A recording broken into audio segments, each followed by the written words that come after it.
خدا کی حضوری میں، خدا کی پریزنس میں. تو یہ تو اچھا نہیں ہے کہ بہت سے جوان بچے بیٹھ جاتے ہیں.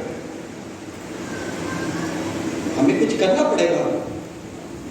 ہماری بہن یہاں پہ ہیں اور بچی نصرت بھی بیٹھی ہیں. بہن کو ہی سوچو اپنے چرچ کے بچوں کے تعلق سے، جوانوں کے تعلق سے. جو بزرگ ہیں آف کورس آئی انڈرسٹینڈ، لیکن ان کے تعلق سے ہم سوچیں کوئی. یا میں امریکہ جا رہا ہوں، پھر میں امریکہ سے نا سینچرم وغیرہ لے کر آتا ہوں. یس،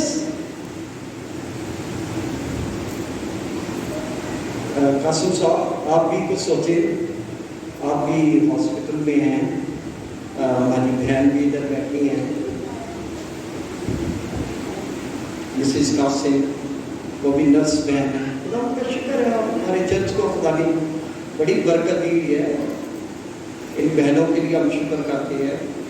اور یہاں پر یہ ہماری بیٹی یہ ڈاکٹر بن رہی ہے، اور اس کے لیے بھی ہم شکر کرتے ہیں. اور بہت جلد یہ نا ہم کو کوشش کریں گے اس کو، اپنی بچی کو استعمال ہم کریں گے. میں اپنی بہن سے بات کر رہا تھا 2 دن پہلے، رزلٹ کر رہا تھا تو میں بہن سے بات کر رہا تھا.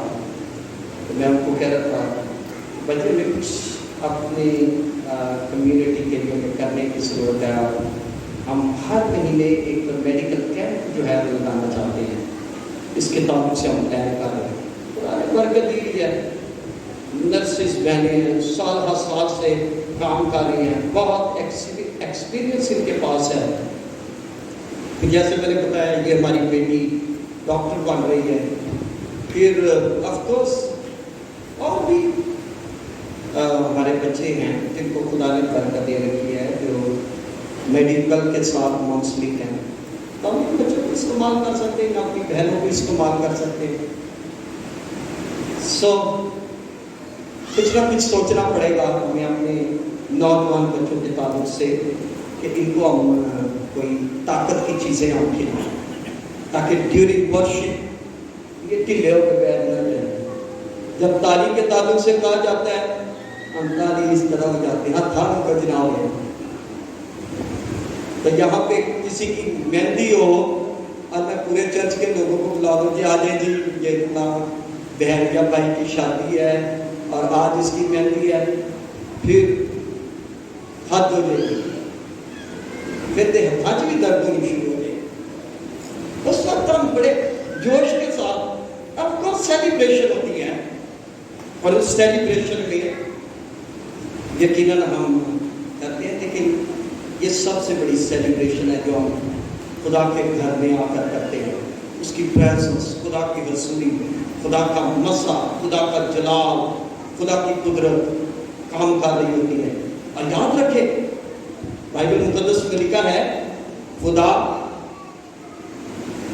راست بازوں کی ورشپ سے اتنا محسوس ہوتا ہے، ایمانداروں کی ورشپ سے اتنا محسوس ہوتا ہے، اتنا خوش ہوتا ہے کہ اپنے تخت آسمان کو چھوڑتا اور اپنے لوگوں کے درمیان اپنے تخت کو لگا.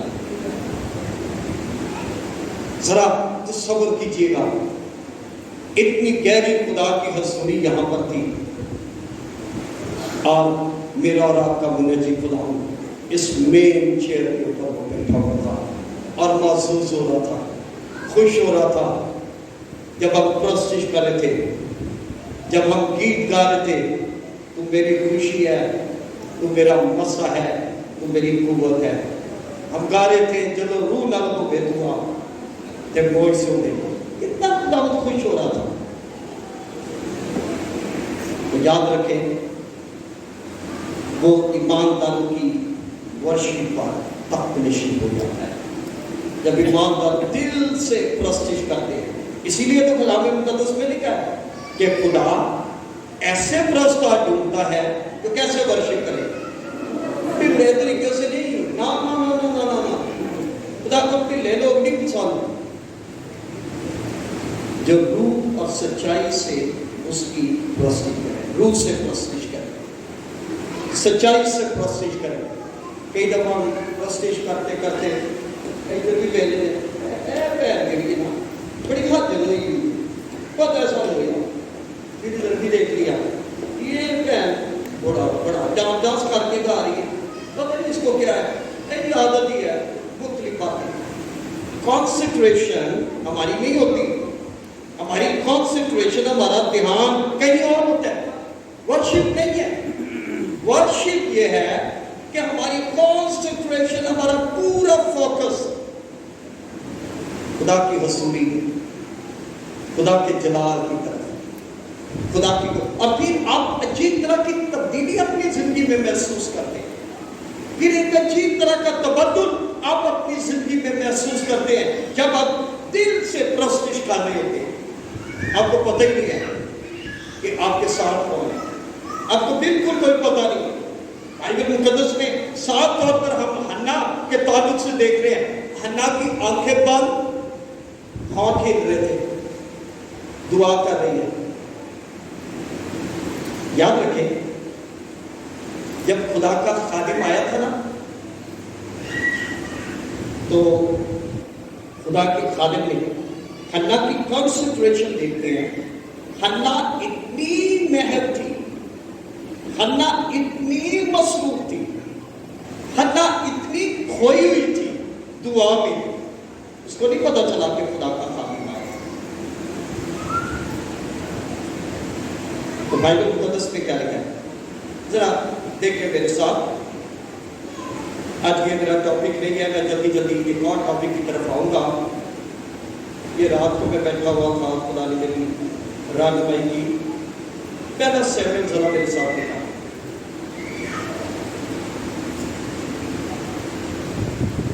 پہلا سیموئیل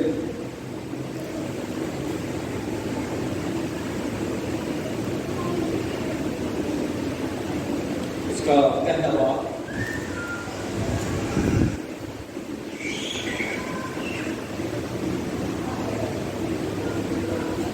پہلا باب اور اس کی 13ویں آیت پہلا سیموئیل پہلا باب اس کی 13ویں آیت لکھا ہے اور حنا تو دل ہی دل میں کہہ رہی تھی یعنی دعا کر رہی تھی فقط اس کے ہاتھ کھلتے تھے پر اس کی آواز سنائی نہ دیتی تھی اب سنیے ذرا آگے لکھا ہے پس ایلی کو گمان ہوا کہ وہ نشہ بھی ہے سو ایلی نے اس سے کہا تو کب تک نشہ میں رہے جب ایلی خدا کا خادم آیا اس کو نہیں پتا حنا کو کوئی پتا نہیں ہے کون آیا ہے وہ محب ہوئی تھی کھوئی ہوئی تھی پوری کانسنٹریشن اس کی خدا کے ساتھ لگی ہوئی تھی اس کی جو ریلیشن شپ تھا خدا کے ساتھ وہ لگا ہوا تھا اور ایلی خدا کے خادم کو گمان ہوا مجھے لگتا ہے جو اس میں میں آیا ہوں اور اس کو پتہ نہیں چلا لگتا یہ ہے کہ یہ نشہ کی حالت میں تو یہ کہنے لگا خدا کا خادم سو ایلی نے اسے کہا تو کب تک نشہ میں رہے گی اپنا نشہ اتار اب سنیے گا حنا کا جواب حنا نے جواب دیا نہیں آئے میرے مالک میں تو غمگین عورت ہوں میں نے نہ کوئی نشہ پیا ہے پر خداوند کے آگے اپنا دل انڈیلا ہے تو اپنی لونڈی کو خبیث عورت نہ سمجھ میں تو اپنی فکروں اور اپنے دکھوں کے ہجوم کے باعث اب تک بولتی رہی پوری کانسنٹریشن خدا کو ایسے لوگ پسند ہیں جو پوری کانسنٹریشن کے ساتھ پورے انہماک کے ساتھ پورے دھیان کے ساتھ کیئرفلی وہ خدا کی ورشپ ہے بھول جائے سب کچھ اگر چاہتے ہیں خداوند آپ کو برکت دے اگر چاہتے ہیں خداوند غیر معمولی کام آپ کی زندگی میں کرے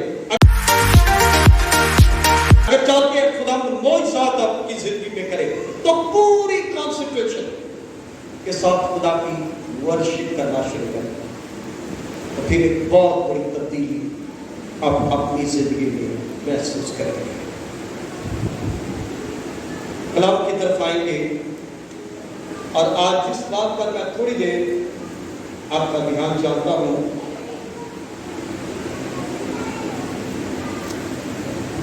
میرے ساتھ نکالیے ذرا، بہت یہ فیمس یہ آیت ہے متی کی انجیل اس کا 11واں باب،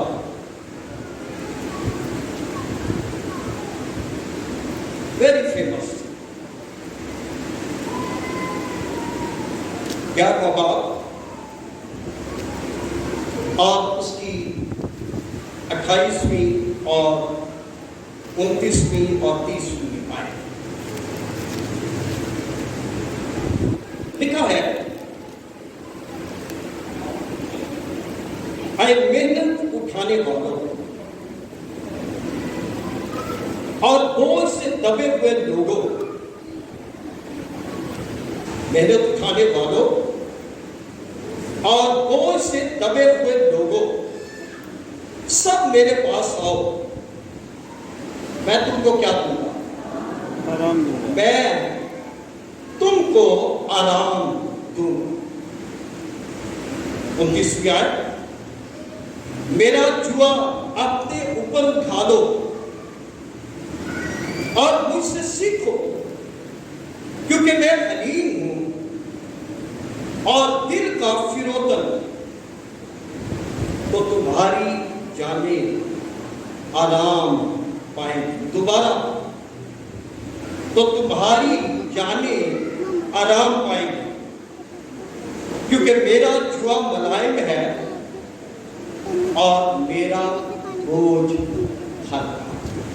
پاک کلام کے پڑھے اور سنے جانے پر خدا کی برکت ہو، سب کہیں آمین۔ بائبل مقدس میں یہ بہت ہی خوبصورت بائبل ورس ہے جو اکثر ہمیں سننے کو ملتی ہے، اور بائبل مقدس میں جو آج میرا ٹاپک ہے وہ یہ ہے، God the rest giver۔ God the rest giver، اس کا مطلب یہ ہے خدا ہمیں آرام دینے والا، ہمارا آرام دینے والا۔ اگر آج اوورآل سچویشن دنیا کی دیکھی جائے تو دنیا ایک عجیب طرح کی اضطرابیت کا شکار ہے، ایک عجیب طرح کے خوف کا شکار ہمیں دنیا نظر آتی ہے۔ دنیا نا امید ہو چکی ہے، دنیا بے دل ہو چکی ہے، دنیا حالات کی وجہ سے ان کو نظر نہیں آ رہا کہ کیا سچویشن ہوگی۔ لوگ اضطرابیت کا شکار ہیں، لوگ بے چینی کا شکار ہیں، لیکن ایسی صورتحال میں خدا کلام کرتا ہے، اور خدا کلام کرتے ہوئے خدا یہ کہتا ہے کہ آئے محنت اٹھانے والوں اور بوجھ سے دبے ہوئے لوگوں، میرے پاس آؤ۔ تم میرے پاس آ جاؤ۔ اگر تم بے چینی کا شکار ہو، اگر تم مسائل اور مشکلاتوں اور پریشانیوں کا شکار ہو، تو صرف ایک جگہ ہے جہاں آپ کو آرام مل سکتا ہے، ایک جگہ ہے جہاں آپ کو سکون مل سکتا ہے، ایک جگہ ہے جہاں پر آپ آرام پا سکتے ہیں، اور وہ میرے ہاتھ ہے۔ اسی لیے کلام مقدس میں لکھا ہے، خدا کے کبھی ہاتھ کے نیچے فروتنی سے رہو تاکہ تم وقت پر سر بلند کرے۔ خدا کے ہاتھ میں رہنا یہ ہمارے لیے ایک بہت ہی خوش آئند یہ بات ہے۔ جب ہم خدا کے آرام میں داخل ہوتے ہیں تو ہم اپنے کاموں سے آرام پاتے ہیں۔ اور بائبل مقدس میں ہم دیکھتے ہیں جیسے خدا نے اپنے کام کاج کو اور تخلیق کے کام کو اس نے مکمل کرنے کے بعد کیا کیا، اس نے آرام کیا۔ تخلیق کا کام جب مکمل ہو گیا تو مکمل کرنے کے بعد اس نے آرام کیا. تو اس لیے ضروری ہے، بائبل مقدس میں ہم دیکھتے ہیں کہ اگر اضطرابیت کا شکار ہے، اگر مصائب کا شکار ہے، اگر مشکلات کا شکار ہے، اگر جو ہے وہ نا امیدی آپ کے اوپر چھائی ہوئی ہے، اگر خوف کے نیچے ہیں، تو میں انکریج کرنا چاہتا ہوں خدا کے پاس آ جائے. جب آپ خدا کے پاس آئیں گے، خدا کی حضوری میں آ جائیں گے، تو آپ کو ایک عجیب طرح کا اطمینان جو بیان سے باہر ہے آپ کو مل جائے گا. آپ عجیب طرح کی تبدیلی اپنی زندگی میں محسوس کریں گے، آرام محسوس کریں گے. آپ کو جو ہے وہ اطمینان حاصل ہوگا جب آپ خدا کی حضوری میں آپ آ جائیں گے. خدا کے آرام کا مطلب کیا ہے؟ آرام کا مطلب یہ نہیں کہ ہم روزمرہ کے کاموں سے آرام یا جسمانی محنت مشقت سے جسمانی طور پر تھکاوٹ یا سکون یا آرام حاصل کرنا ہے. یہ اس کا مطلب نہیں، بلکہ یہ وہ گہرا سکون اور اطمینان ہے جو خدا ان لوگوں کو دیتا ہے جو حالات سے قطع نظر اس سے محبت کرتے اور اس کی اطاعت کرتے، اس کی تابعداری کرتے، حالات کو بھول کر. مشکلات ہیں، پرابلمز ہیں، خوف ہے، نا امیدی ہے، نظر یہ آ رہا ہے کہ کوئی منظر نہیں، نظر یہ آ رہا ہے حالات ایسے رہیں گے، نظر یہ آتا ہے کہ مشکلات ہیں. لیکن ایسی صورتحال میں اگر یہ چاہتے ہیں کہ خدا آپ کو اپنا الہی اطمینان بخشے، اگر یہ چاہتے ہیں خدا اپنا الہی آرام آپ کو دے، تو پھر ضرورت یہ ہے کہ ان سارے حالات سے قطع نظر اس سے محبت کرے اور اس کی اطاعت کرے. یہ وہ عمل ہے جس میں وہ تمام جو قابلیت رکھتے ہیں اس ابدی اور لاسانی اطمینان کو اپنی زندگی میں محسوس کرتے ہیں. اس طرح وہ اپنی زندگی میں ایک عجیب، جب خدا کی ذات کے اوپر ہمارا توکل ہوتا ہے، جب خدا کی ذات پر ہمارا بھروسہ ہوتا ہے، تو پھر ہمیں عجیب طرح کا آرام ہمیں محسوس ہوتا ہے. دنیا میں حالات کچھ بھی ہوں، مشکلات ہوں، بائبل مقدس میں ہمیں صاف طور پر ایک بیوہ عورت کے تعلق سے نظر آتا ہے، سارپت کی بیوہ کے تعلق سے نظر آتا ہے.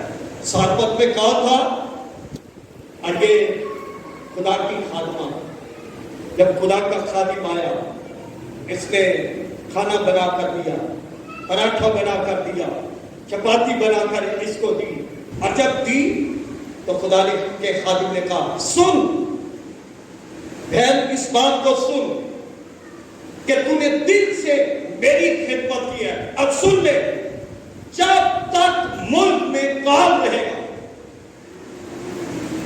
تیرے گھر میں فراوانی رہے گی، خوراک کی فراوانی تیرے گھر میں رہے گی. یاد رکھے، یہ بیوہ عورت، اس کی کوئی امید نہ تھی، بے بس عورت، کوئی نظر نہیں آ رہا تھا کیسے یہ سب کچھ ہوگا، کس طرح یہ سب کچھ ہوگا.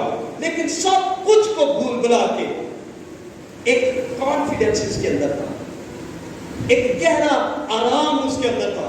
خدا کی بدولت ایک گہرا اطمینان، ایک گہرا آرام اس کے اندر تھا. اور بائبل مقدس میں ہم دیکھتے ہیں آج ضرورت یہ ہے کہ ہم سارے حالات کو قطع نظر کر کے اس سے محبت کریں اور اس کی اطاعت کریں. اور یہ وہ عمل ہے جس میں وہ تمام جو یہ قابلیت رکھتے ہیں اس ابدی اور لاسانی اطمینان کو اپنی زندگی میں وہ محسوس کرتے ہیں. ہمارے خدا کے یہ الفاظ لاکھوں تھکے ہوئے مسیحیوں اور نا امیدی اور مایوس کن لوگوں کے لیے ایک بام کی حیثیت رکھتے ہیں، ایک مرہم کی حیثیت رکھتے ہیں کہ اس نے جیسے زخموں پر مرہم لگا دیتے ہیں، اس نے زخموں پر مرہم لگائی اور اس نے پکار کر اور للکار کر اس نے کہا، آئے محنت اٹھانے والوں اور بوجھ کے